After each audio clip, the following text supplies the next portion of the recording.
চট্টগ্রামের বোয়ালখালী হাওলা কুতুবিয়া সিনিয়র আলিম মাদ্রাসায় অনুষ্ঠিত হল প্রতিষ্ঠাতা হযরত মাওলানা সৈয়দ মোহাম্মদ শামসুদ্দিন মুজাদ্দিদ রাদিয়াল্লাহুর ওফাত বার্ষিকী উপলক্ষে স্মরণসভা ও দোয়া মাহফিল। শনিবার সকালে মাদ্রাসার হলরুমে আয়োজিত এই অনুষ্ঠানে সভাপতিত্ব করেন মাদ্রাসার অধ্যক্ষ মাওলানা আব্দুর রহিম। সঞ্চালনায় ছিলেন মাওলানা সোহেল উদ্দিন।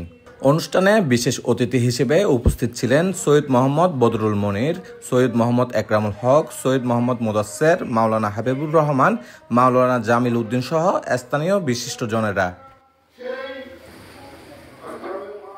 বক্তারা বলেন, যে সমাজে গুণীদের কদর করা হয় না, সে সমাজে আল্লাহ তাআলা আর গুণী মানুষ পাঠান না।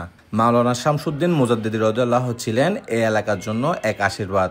তারা আরও বলেন, গুণীদের সম্মান করলেই ভবিষ্যতে গুণীর জন্ম হবে, তাই তার অবদান জাতির সামনে তুলে ধরা আমাদের দায়িত্ব।